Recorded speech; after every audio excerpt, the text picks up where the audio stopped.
Bonjour à tous et à toutes les abonnés de Tindika Tindika Balobi Touro Katia Voka na Katia Tindika Tindika Boya et Belebo s'abonner avec Katia Voka Babi, votre humble servante Amarou dans la bino. Olingaka musique, olingaka politique, olingaka foot, olingaka social, socio-culturel. Boya et Belé na Katia Tindika Tindika Yasika yango makambu ya bien Babi Tindika nde ya liboso. Et là quand on a musika teka rouge on mona bakoma s'abonner, bo s'abonner mensuellement.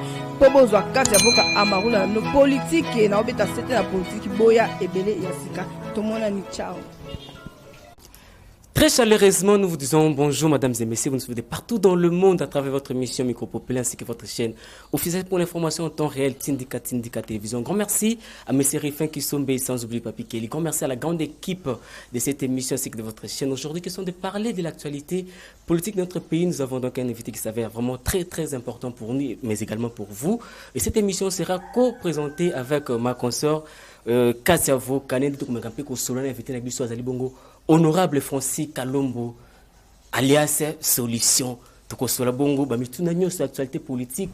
Namon Mboka, Francis Kalombo, à qui j'ai dit bonjour, honorable. Bonjour. Bonne santé, joyeux Noël, merveille. Merci pareillement, Nabao Tuba Olanda Biso. J'espère que Tindika Tindika a été pour Tindika. Ok, voilà, Tindika Tindika Zapoto Tindika, actualité politique à Mboka Biso, honorable Francis Kalombo.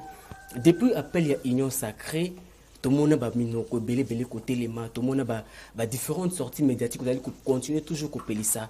Mboka Biso a différentes déclarations. Moi, Mboka Francis Kalombo, est-ce que on peut dire que appel à l'union sacrée, et le dernier virage, tout dernier bis oyo, Fati Aluki pour amekampe ko laver, bazaki bon na messa le régime surtout que les Kanamboka Biso. Laver bateau na messa, ça n'a rien à voir avec ko laver. Ce qui est important au biso de côté là qui n'a ton dima qui n'a invitation, il y a consultation, c'était que la clé c'était la situation à Mboka. C'était l'intérêt général, c'était le bien-être à peuple congolais. Surtout tout ça a le même constat, sauf Bata FCC. Ce qui besoin de la préoccupation, Congo Mata, Congo Bonga, FCC, bah na préoccupation Moga, Joseph Kabila Zonga, Shinaramba Zonga. Pour na bango Azonga pe pour na osala ni bazolo bate. Donc Mboka za kufa, Mboka ya koteka manaba paya. Donc il fallait quand même total là. L'idée est bonne, maintenant c'est la faisabilité. Il faut qu'ils aient la concrétiser et qu'on ait les Kamala selon l'entente de la population. Sinon, le même peuple, a bois qui se chine à Rambo, a Obama Bisope Mabanga. Ok. On a pensé qu'à l'ombre, le même peuple, au bois qui se chine à Rambo, a corrigé au Bamba Bino Mabanga. Nous avons déjà un gouvernement Union Sacrée parce que certainement, aux zones mais la président Félix Antoine Tshisekedi. Non, ils ont gouvernement. Biso batondima iko répondre na appel na ye. Ya koya na consultation pour bamsu baboyi balakise zaleli na bango déjà. Alors biso batondimi koya o tolobi que non l'union sacrée est bonne par rapport à l'intention au président de la République à lobby. Mais ce qui lobby et bimi bien té d'abord biso to la bataille biso to dénoncer yango. Mais de deux, ce qui peut bimi bien té peuple la biso babanga d'où nous avons une responsabilité mais une responsabilité historique. Historique dans le sens où que batebele bazoye baté, c'est pour la première fois Namboka Nabiso, changement moko sala Namboka Nabiso uta na maloba. D'habitude, si vous interrogez l'histoire politique à Congo, et les 13 parlementaires, il faut de temps en temps rendre bango hommage. Le dernier en date, Tomoni Mbombo Leonauti Okufa, donc peut-être 4 kaka. Parmi les 13 qui ont pris le courage de croire que changement quoi Namboka Nabiso en s'opposant à maloba. Puisqu'au départ, il y a un Mindu qui va faire les coups d'État, côté Kunamulele, côté Bazu Mindu qui... Non. Mais pour une fois, il y a eu des Congolais qui ont dit non, non, non. Makambego changer na maloba. Et on a suivi le pas. On a suivi, moi je me rappelle, Tozana Moïse Katoum en exil. Mais quels sont les gens qui n'ont pas proposé Zoa Minduki, Ozala Mbonge Belé, Pesa Bissombongo, Tozoma Minduki. Mais il a dit non, moi je ne prendrai jamais des armes. Jamais. Et pour Nanga, nous allons croire qu'à force, il y a Goloba et qu'on change. Et bien, nous Moni, Bozana, na Moutlogo, la Russie, à Koufaki, mais le peuple gagne toujours. Mais pas en prenant des armes. Les lots pour nous rendre bango hommage, Russie, Kapangala, qui ont cru arriver à la démocratie dans Mboka Nabiso par la parole, il ne faut pas trop décevoir bango. Donc, les lots dans les comités. Azoïb Sabatouara qui dit, dans les comités. C'est-à-dire, il faut tout le monde comment. Toujours comprendre que les lots Félix a une intention malam à l'ingimboke changer au vie expérience au yemoko pas vivant. Mais tu me rappelleras toujours Batou. Et moi j'ai un défaut, c'est mon franc-parler. C'est de dire qu'on peut accompagner quelqu'un, Mais l'expérience que nous vivons dans Bamboka Moussoussou nous pousse à réfléchir. Parce que ce qui se passe aujourd'hui, par exemple, dans la Côte d'Ivoire, ceux-là même qui ont été privés de leur nationalité, ceux qui ont été privés de tout, qui ont fait de l'opposition, qui ont été brimatés, condamnés, mais la tour va commencer à la même chose. Et nous prions Dieu pour pas que Mité Manabiso ait changé, et Tikalandenge Zali, parce que tout ça le bien-être va congolais, Liboso. En tout cas, je peux soutenir une idée, mais si on a une idée, on a volonté à peu prêter, franchement, je ne peux pas continuer dans cela. Voilà, on appelle ça pas concernant une question par rapport à la même idée. Aujourd'hui, vous avez confiance sur le Oyo, Union sacrée Simbité, Babino vous avez pointé du doigt. Mais, qui va accorder crédibilité na union sacrée. S'il faudrait que tout soit gouvernement, bah tu belé pela bazon dimérité entre autres tout moni et mon ambo kavanate mobake koloba tout mona qui ancien candidat na élection 2018 Alain Daniel Sekomba kobake non union sacrée ezali appel moko boya escroquerie. N'habite au réagir ndeni par rapport à propos. Mais écoutez, chacun a ses mots. De toute façon, moi je suis totalement d'accord qu'il n'y ait pas l'unanimité. Pourquoi nous allons vivre dans un monde où il y a même langage, la pensée unique. Tout le monde a maréchal et beauté le côté. Moi, je préfère encore que Batouba Kota doute. Doute, ça motive quand même Bateau Bazo commander, Bazo diriger pour permettre que pesanteur mon pesa vis-à-vis na bango, ils ont permettre bango que les boussoles mon yali, surveillance mon boyali. Moi, j'ai toujours dit qu'une opposition a un rôle à jouer dans une démocratie. Il y a quoi porter au peuple à l'ingate.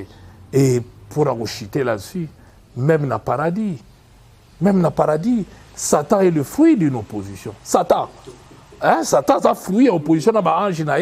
Il s'est opposé à Nzambe, il s'est prosterné à Nzambe, sali mutu. Et bon, kaka abiso batamokili. Alors non, moi je suis totalement d'accord que Babylone a négocié ça là. Position Moubaki est connue.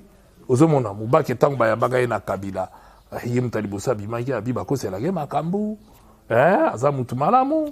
Et tout ça parce qu'elle a contre Félix. Elle a entre parenthèses, mais moi je suis totalement d'accord que Bango peut coach ça mois d'août. Parce que il y a que Bomarambo quand il y a chèque en blanc. Il y a contradiction. Mais on a mon avis Félix dès le départ, il a besoin d'opposition, ça là opposition et pousser opposition ça la moussala nango. Bravo, nous voulons que l'opposition existe. Oui, il y a s'opposer nango à Kéimé.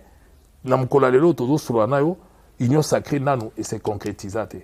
Donc la position na bango. Les idées sont là, les intentions sont là, les gens ont manifesté leurs intentions et ont participé à l'union sacrée. Nous attendons la création de cette union sacrée pendant longtemps là, qui vont composer cette union sacrée et comment cette union sacrée pourra fonctionner pour l'intérêt général. Tout le la démission, il y a premier ministre jusqu'à l'Azo qui était. Toujours il battait d'accord ni les autres qui résister que aza toujours kakawana pour toyebite tous là qui départ na aza toujours wana boyoka ni ya mwana mboka Joseph Kabila na Félix Antoine Tshisekedi le monde tout ça qui premier ministre à la place wana tondeni. Ben écoutez, premier ministre ça parce que ba normal qui est sora boyi ko longwa et ça parce que alingo longwa te mais ba longola e kaka a longwa na e kaka parce que soga a résister par rapport à quoi so ba lingi o lisusu na ba majorité au Kenya. Mabunda boya qui a Kenya. Mais constitution zo protéger le côté. Mabunda loba qui a longwa wa Kenya qui. Accord égale au-dessus à mi côté. Mabunda baside pas accord. FCC cache à longwete à longwete. Biro mo mekwei. Il y a pas au quoi na eza le pas c'est question de jours. Soka boyi ko démissionner ba longola e. Soka boyi ko longwa. Mais oui, na évité Ramboko Batoba Oganga violation de la Constitution, na évité ba autant en côté. Est-ce que vous vous souvenez, puisque vous n'avez pas dit ça, que Namboko Kabila a nommé Premier ministre après à Longolié, à Bandeli qu'on nommé sans que. Mais non, mais il sabi non, il faut que tout n'a fait, c'est Kabila a nommé Sami Badi Banga. Le monde a constaté qu'il a nommé un citoyen belge Premier ministre dans le Congo. Et quelques temps après, tu as eu que Lambert Menda Lobagi que non, a signé que l'ordonnance Moussou Yassika. C'est quoi, retirer qui Oana? Oui, à Liboso. Donc ça veut dire qu'on peut retirer l'ordonnance. La tunika. Bon répondre. Non, pour battre Moussou Bago Lobaka, Tikaba Loba, dans Zongi Kaka na China Rambo, à Nomaki Sami Badibanga, ba moniteur belge solo li. Et mon ami que c'est un Belge qu'on a nommé comme Premier ministre au Congo. Il a retiré. Mais comment ça a été honorable dans le régime Kabila Bataxa qui a un peu pimenté dans la dictature? Or, Félix a faire prôner l'état des droits. Mais on a lobby que Félix va respecter, puisqu'il a violé. Mais dans l'accès est-ce que la question à répondre, est-ce que Kabila violaka, toi a violaka? C'est ça la question. Ce qui a violé, donc Félix peut aussi retirer l'ordonnance.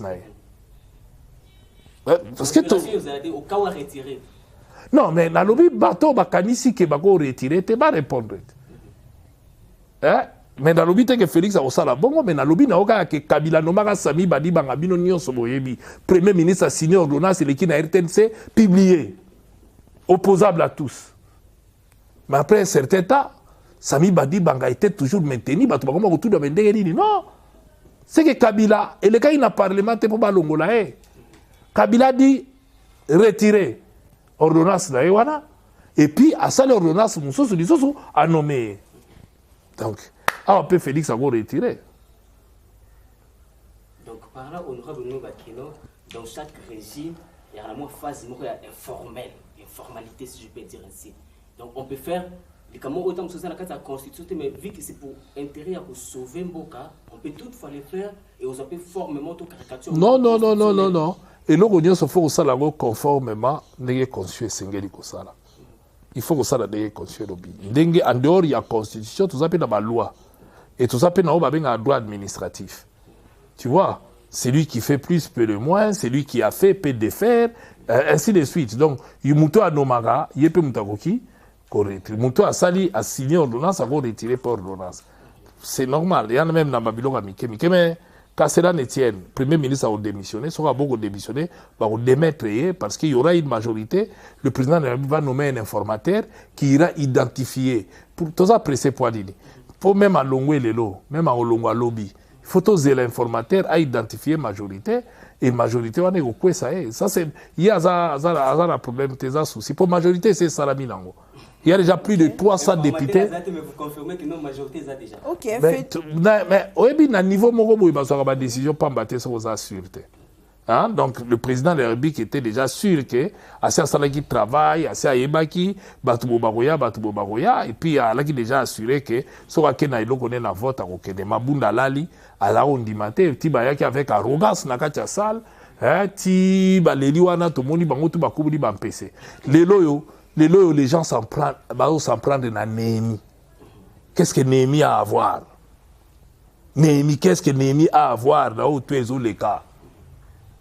Moi, je trouve que Azadeka est coordonnateur et que est responsable de Bali. Pourquoi tu banques en Amboka na biso golobake? So il m'a maison que des biens tout China Rambo, Kitoko, Boyno. Mais so comme il m'a fait pour vendre le babuke misère. Non.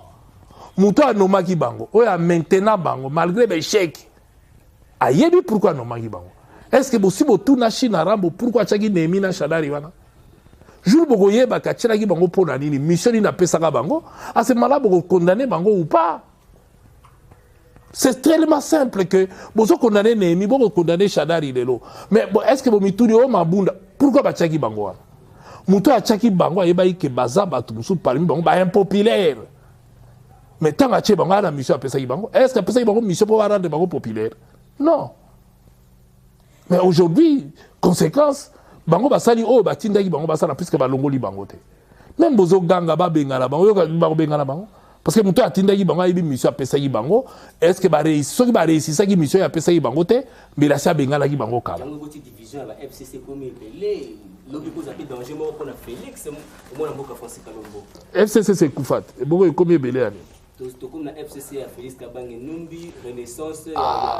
Biloko, wana si tu Pessaï Bango, tu mets ça là, déjà. Toyana Wenge, El Paris, Wenge, Tonia, Kabila, Moka, Panza, il dépaisse, ceux qui peuplent, il dépaisse, qui base, il y a Moko d'abord.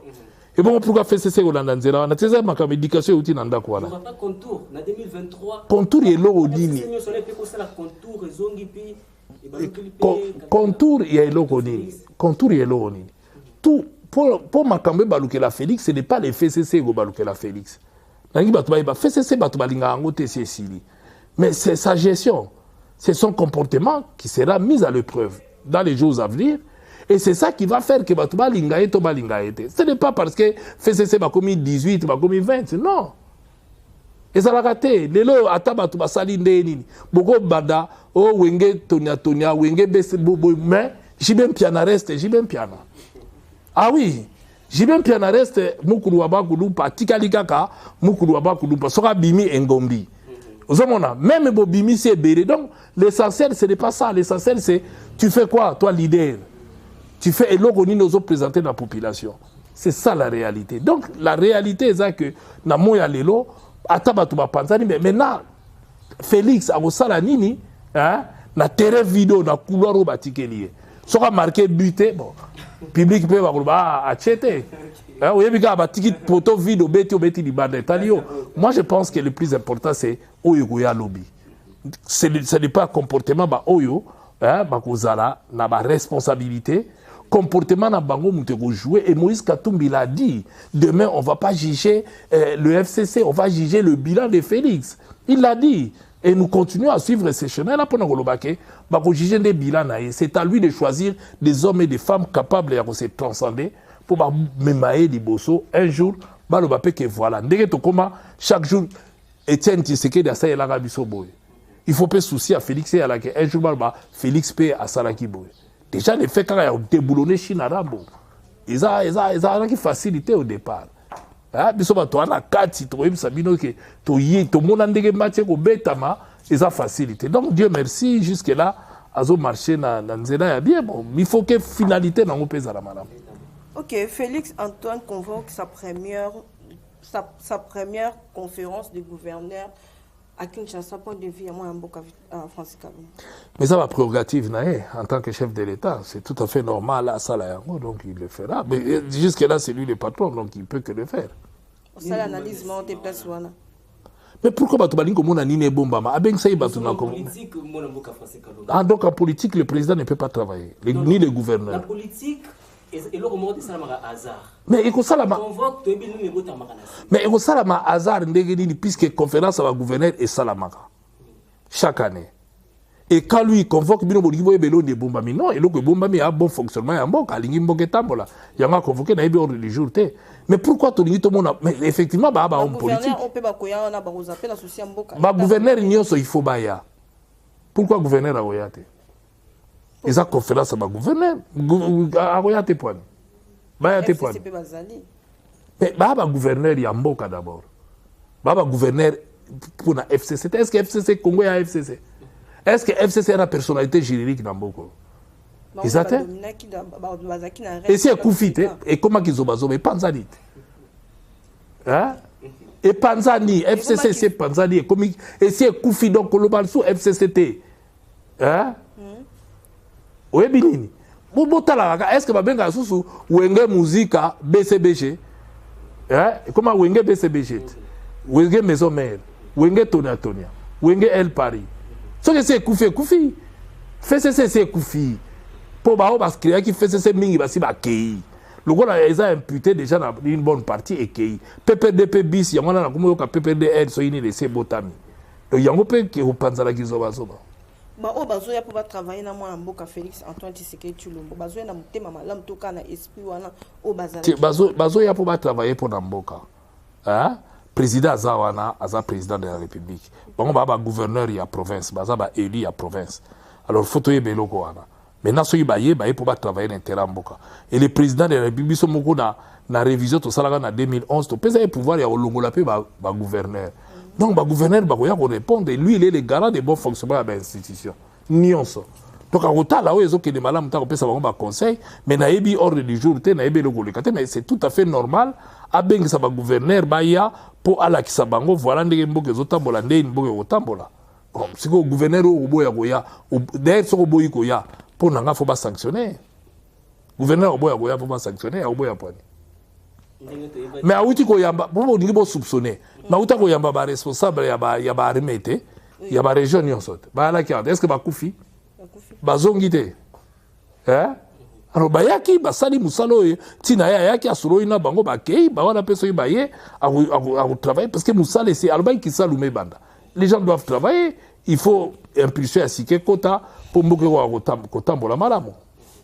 tobela voyage ya autorité morale ya FCC tomona ki ndenge akende kotambola pe koyamba nde bayambaki ye après combien d'années oye alungwa na Lubumbashi akenda susu te aye kokende susu tomoni azongi na babase na ye azosolola na bango na calme nyonso lelo aye ko reconnaître que babase pe bazalaka.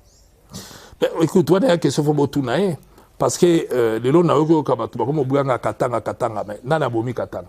Katanga, il y a un Boma Katanga. Katanga, ils allaient aller sous-souter. Makabola, comment ils ont basé, comme Olo Mami, comme Boy, comme Boy. Bon, ceux qui nous reconnaître les lois Mabé, face à la gamme, mais en culpa. Et l'eau que Mabé pour Nabiso, surtout Biso, africain, il y a des questions qu'on boit, qu'on reconnaître que Nasalaki Mabé Bolimbisanga. Donc, ce qu'il y a salagi mabe et que yemo mtapanzai katanga a tche division na katiaba katanga, c'est à lui de demander pardon et puis aye bande na goyi ko avancer. Moi, je pense que commentaire à osala mingezate et namboka la biso balobaka moi na yebaka pa baboti tangu mbule betaka. Na yeba ndako wa parents. Ce qui moi na reconnaître que et pas la biso yango yo pota mbule zobeta na kende ko bomba makuna. Bon, ce qui ko bomba makuna pa ebike kuna nde ba ko batele pona maya mbula. C'est une bonne chose. Mais moi je pense que yemoko mutakabo apanzi bango ka ye mutasali mabe kuna ka ye bokenda ba village atara ba manono kuna bozomona ba ko la sabino ba chanter bilonga minene mais na propre village ezate mais lelo so okena village le quoi kashobwe osutuko kanzi ko ana na village te malgré tout parce ça que mona que Moïse okuta quand même que Moïse a tongi ndako yo ata président américain ya ko lala mais kene na manono kene na ba village ya batu mususu lelo ata oke gbado nga okuta ke non mobutu na village na gbada tongai quand même ndaku oke na kawelo okuta quand même donc il y a quand même na ba symbole oza mutu moko za pe na mo ba moyen et pas la bino otongi pe quand même donc il faut quand même toyeba ke de temps en temps ba zangi bon ils ont problème te ozangi mais wa zanango il fallait mais lelo tange yindi bozongi siko côté kuna conséquence bozangi sika kolala beaucoup molala bipa bato mais pour Lubumbashi il n'y a pas d'AEPT pour des bakabola ba province il y a province oui mais il faut tomber que non il y a province des apa mususuti pas une application mais il y a une province na bien balubakati ba na Lubumbashi te baza côté bakenda wana province des à côté kuna ozomona donc de lo to yebi que zoa za gouverneur na côté kuna gouverneur côté Lubumbashi te na bato ba na kwena bango ba tchaki mwa libaya o ba ko voter bango place ba na mboka la bango mais a libre otambola na Congo mobimba congolais nyonso a libre a s'installer bisika nyonso alingi place a go kende be a sali voyage c'est normal au moins pour y a monique a go voyager a go tambola mais bino bo viva ouais si c'est que di bakanga ya so combien de mbula abimakata fanaka na liberté na katana il s'est passé des choses dans ces pays Félix Aloba qui a un discours je n'ai rien oublié. Alors, bah, donner des leçons de l'homme comme Ganga, sauver Bisso, sauver, pas sauver Nani. Mais qu'on servit des leçons, on a que nous avons les premiers bénéficiaires état des droits et servi des leçons dans la colite. Oui, mais moi, j'ai mon avocat, j'ai eu la chance de croiser pauvre Alamba, paix à son âme, la prison. Alamba, le lobby français, bah, Oyo, bah, diriger les leçons, bah, les gars, nanu awa. C'est ce qu'on peut dire. Les gens oublient, ce qu'on a mon conjoint, c'est qu'on a un moto. Mais il a un comportement, il a un bateau. Tu as des minutes. Tout ce monde qui a un tweet, on dirait qu'il y a un gang qui va donner des leçons. On a un gang sauver. Et là, on est en danger. On est en danger à la Congo. On a le français au Bétil Solo, Pessil, c'est le bi, mon amour, à Kendaki, et puis à mon imbo, les Bétil Zong et Panaé. Ndenge pas mon amour, Joseph Kabila. Tu as remarqué la image de a gardé popularité.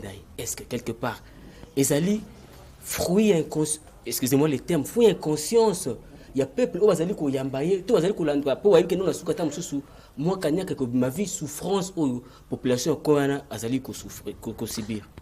Non, il y a deux choses. D'abord, on a mon popularité, bateau ba yambi ebelena.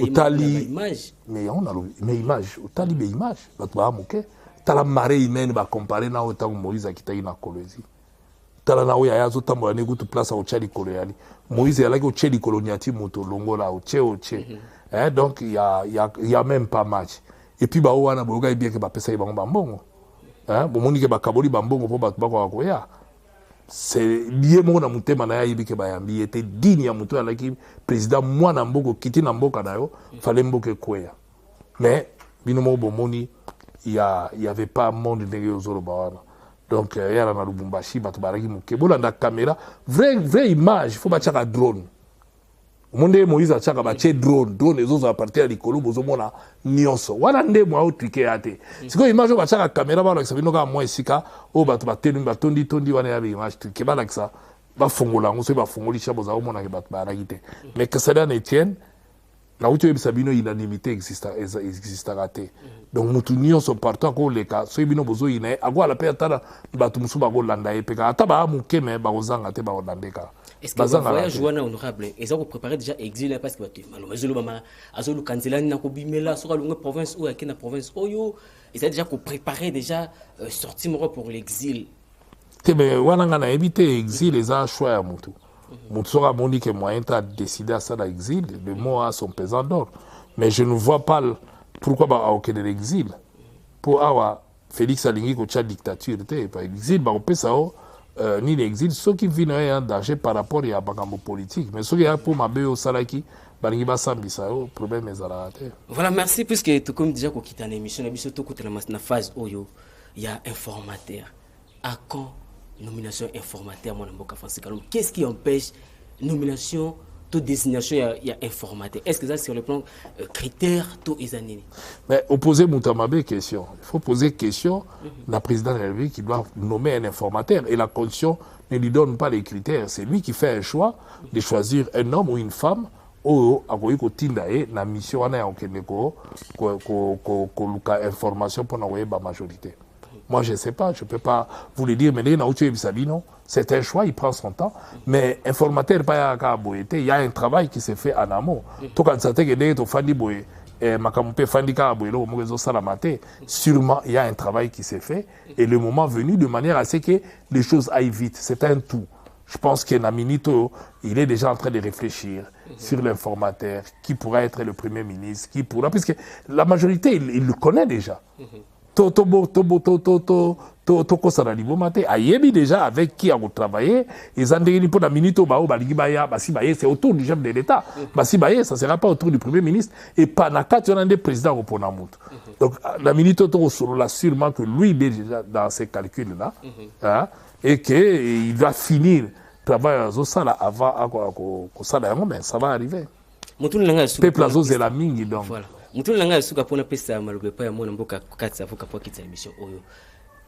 Après l'élection générale en 2018, le pays est en crise politique.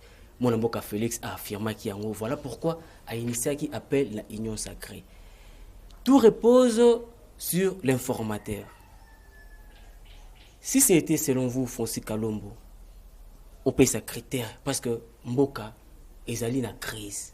Oyo ezali ya ko lukakutu na CMAIT critère ni si ça dépendait que de vous parce que le but que nous mutune fadina poser en moi Félix si ça ne dépendait que de Francis Kalombo vu tout ce que nous vivons actuellement dans mboka na biso so basenga ke na yo obimsa informateur pour na ko parler ko déterminer vraie majorité critère ni on s'est basé sur quel critère? Écoute Elo Kaliboso je suis pas le président de la République na répéter non c'est une question personnelle oui mais il y a une ça mais la minute oyo le travail de l'informateur à 80% et c'est salami parce que le président a consulté sur qui il peut compter pour constituer majorité donc l'informateur ne viendra que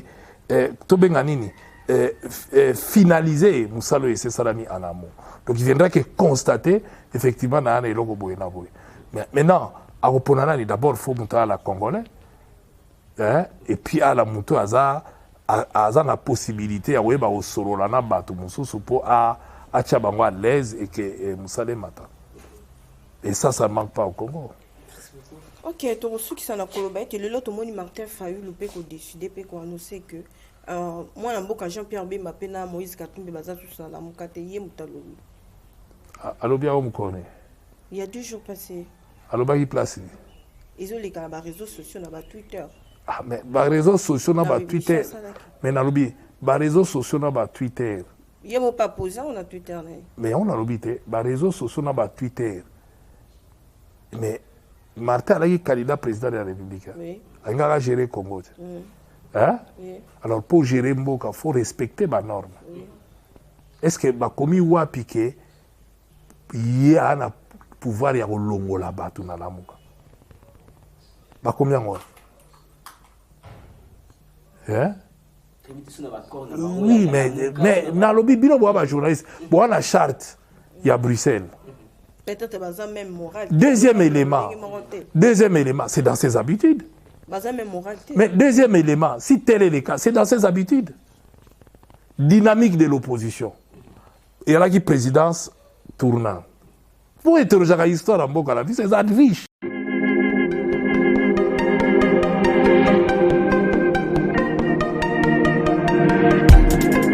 Après 25 ans d'expérience, eh oui, de 1995 jusqu'à ce jour, Elton Store, l'unique shop congolais de Londres, la Grande-Bretagne, où il y a Londres, et ça la fierté à la communauté nabiso, et surtout, il y a un homme d'affaires congolais sérieux dans la diaspora.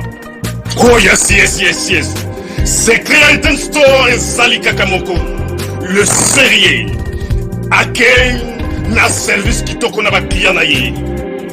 Avec ma produit naïe, où il y a première classe, il y a qualité supérieure. Oh, il y a ma bombe à Mia Eden Store. Oh yes, mon climat bimbe yeba. Ma maman à Londres va confirmer.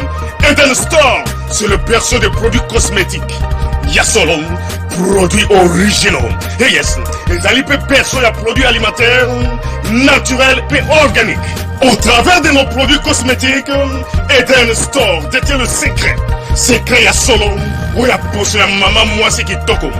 Poso ya moi so penza basali kolula, poso ya moi so mobala kotala ya lembate. Poso so ko tamboli masanga sima. Eh oui, yango ne ba produit so te kama na kati Eden Store. Le produit alimentaire, où ya Eden Store, yango de secret ya cuisine ya maman congolaise. Eh oui, nyonso ko so pensa mobali na yo ezali. Pondu, matembele, ngai, ndole, fumbwa, ndunda, bilembwe, oyo nyonso penza, oyo kobonga pona cuisine na wezali. Oh yes, yes, yes. Olingi mobali na yo asepela na yo libela na libela. Olingi mobali na yo atala kayo lokola mwasi azali kolula sika. Oh yes. Olingi mobali na si sabiloko nyonso tela kaye na mesa. Secret zali kaka moko. Eden Store.